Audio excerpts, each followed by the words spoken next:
ತಾ ಹೇಳಿದನಲ್ಲವೇ, ನಾ ಕೈ ಬಿಡೇನು, ನಾ ಕೈ ಬಿಡೇನು. ಆ ಮಾತು ಹೇಳಿದನಲ್ಲ, ತಾ ಹೇಳಿದನಲ್ಲವೇ.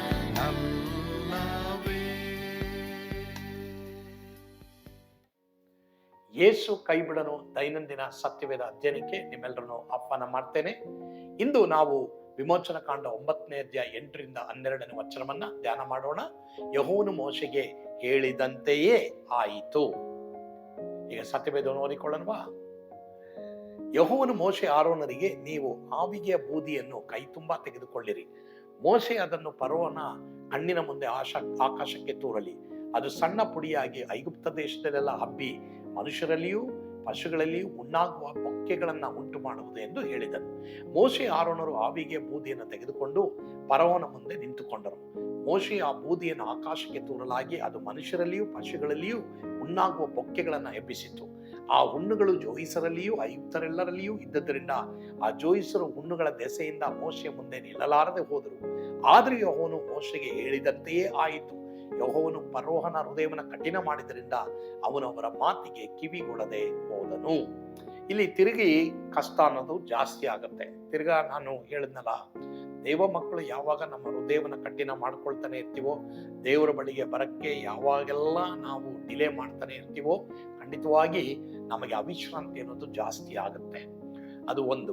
ಎರಡನೇದಾಗಿ ಇಲ್ಲಿ ಆ ಜೋಯಿಸರ ಮೇಲೂ ಮಂತ್ರವಾದಿಗಳ ಮೇಲೂ ಆ ಹುಣ್ಣು ಬೊಕ್ಕೆಗಳು ಉಂಟಾಗ್ತದೆ. ಹೀಗಾಗಿ ಅವರು ಮೋಶೆ ಮುಂದೆ ನಿಲ್ಲಲಾರದೆ ಹೋದರು. ಅದೇ ರೀತಿ ಪಾಪ ಮಾಡುವಂತವರು ನೀತಿವಂತರ ಮುಂದೆ ನಿಲ್ಲದಕ್ಕಾಗಲ್ಲ. ಅದು ಮಾತ್ರವಲ್ಲ, ದೇವರ ಮಕ್ಕಳ ಮುಂದೆ ಅವರು ತಲೆ ಎತ್ತಿ ನಿಲ್ಲಕ್ಕಾಗಲ್ಲ. ಸೊ ಅದನ್ನು ಸಹ ನಾವು ತಿಳ್ಕೊಳ್ಳೋರಾಗಿರ್ಬೇಕು.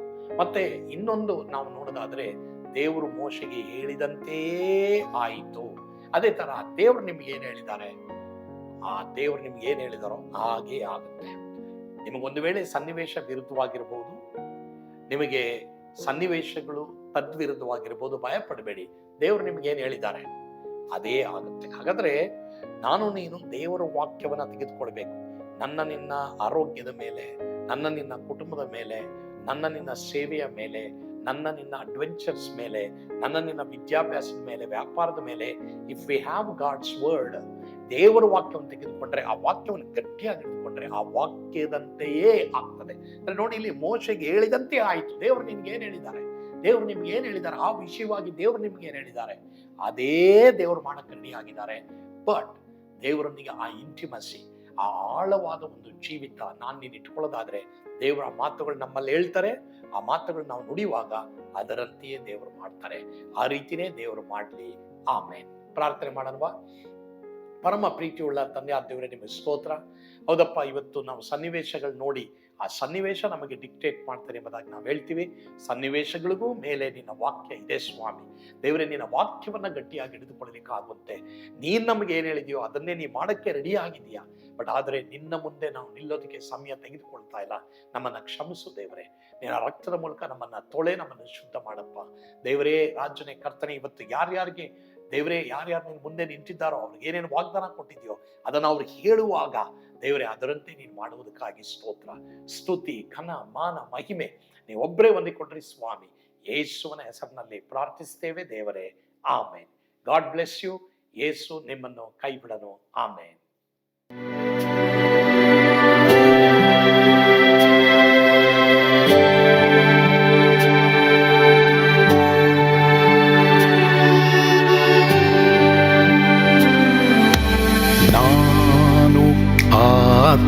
ಪಾತ್ರದಲ್ಲಿ ಇರುವಾಗಲೂ ನೀನು ಭಯಪಟ್ಟು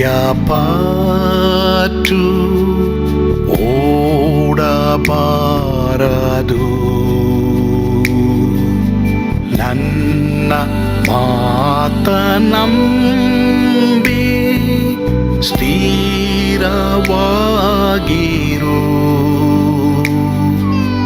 ನಿನ್ನ ಬಿಡಲಾರೆ ಎಂದೆಂದಿಗೂ.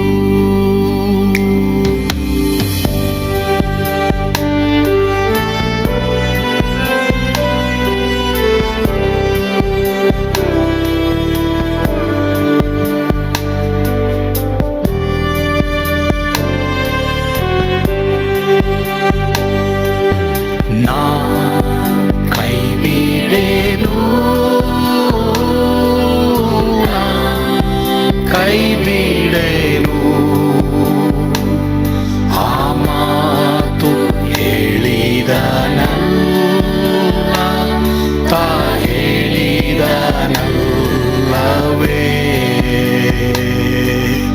ನಾ ಕೈ ಬಿಡೆನು,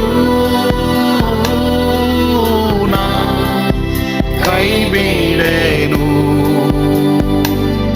ಆ ಮಾತು ಹೇಳಿದನಲ್ಲ, ತಾ ಹೇಳಿದನಲ್ಲವೇ.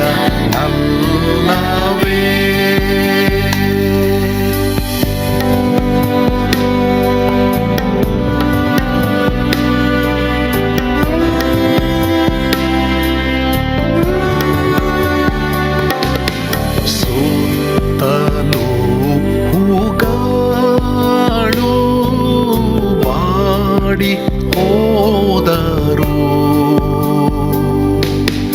ಮೇಲೆ ಸ್ವರ್ಗದೋಳು ಬಾದಲಾಗದು.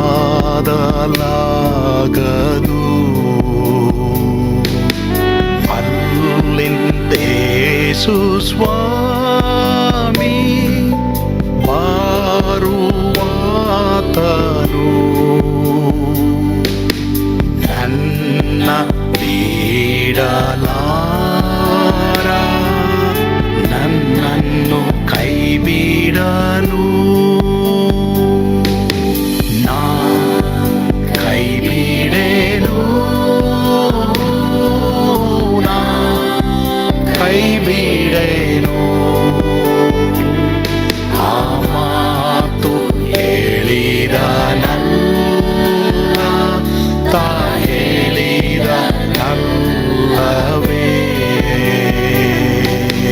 ನಾ ಕೈ ಬಿಡೆನು, ನಾ ಕೈ ಬಿಡೆನು, ಆ ಮಾತು ಹೇಳಿದನಲ್ಲ, ತಾ ಹೇಳಿದನಲ್ಲವೇ.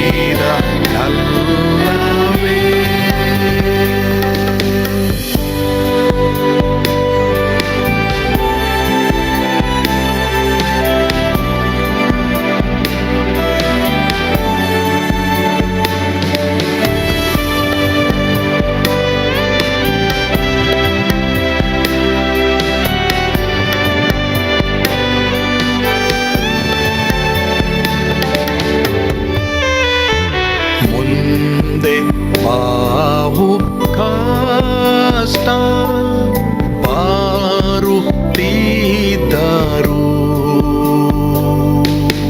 ಬಾಯ ಪಾಡಲಾರೆ, ಸ್ವಾಮಿ ಇದ್ದಾನೆ. ಬಾಲವಾಗಿ ನಿಂತು ಹರ್ಷಗೊಳ್ಳುವೆ, ಸ್ವಾಮಿ ಬಿಡಲಾರ, ಸ್ವಾಮಿ ನನ್ನ ಕೈ ಬಿಡಲಾರ.